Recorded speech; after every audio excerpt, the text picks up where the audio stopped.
3 years ago, I had no idea what any of these materials were good for, so the only thing I could do was collect them all. So I have probably the largest collection of e-textiles, most of which I never use. I use about 6 probably total. But if you want to figure out, you have to have them all. Here's a gold-plated one.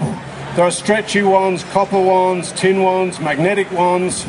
There's Velcro that's conductive. This is a great way to make a switch quickly. But feel free to browse these. There are hundreds of threads, of which, again, I think I use 4. But how would you know unless you have them in your hand? Because they're all made for other purposes. The gold one looks pretty. I actually have a use for it. I'm building a cello which needs to last. I mean, most traditional instruments, we're used to them lasting hundreds of years. So I want a conductive material that's corrosion-free and that won't tarnish. This has a special coating on so it doesn't tarnish, but I suspect with a few hundred washes it would definitely go green, which would be very pretty actually, but may not help you in the electrical end of things. Actually, I'd like to wrap things up so I can get some questions from you. So my daughter, who likes to do this stuff, pointed out to me that you can get on a plane and do electronics with this because you don't have the soldering and the industrial processes. So since I had to go on a road trip, I tried to figure out what the lab looks like, the workbench looks like to do e-textiles on the road. So I want to show you. I'm still trying to get it down to one thing. It's got it down to 2. So I put some of the circuit boards and the lily pad stuff in these pockets. There's components and circuits,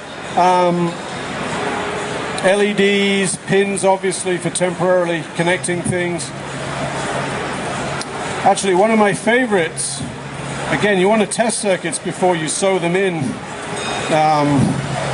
This is a nice container that doesn't spill. You can only open one door at a time.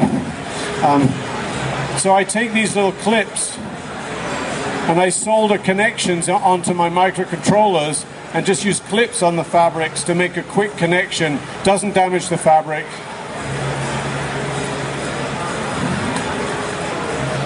Ooh.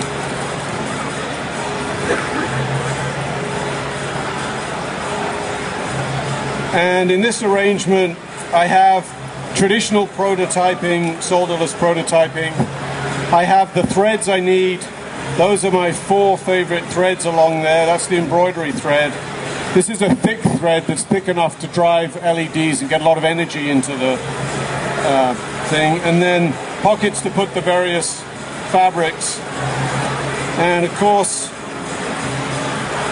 my enemy is straight lines. Whenever you need to cut things with straight lines, I've got a rotary cutter. This is my favorite because I do a lot of things with angles. And I also like it because it says it's a girl's best friend on the front.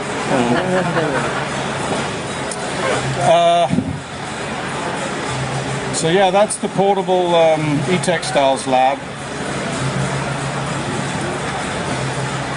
Any questions, suggestions? I know a lot of you are already busy in this space.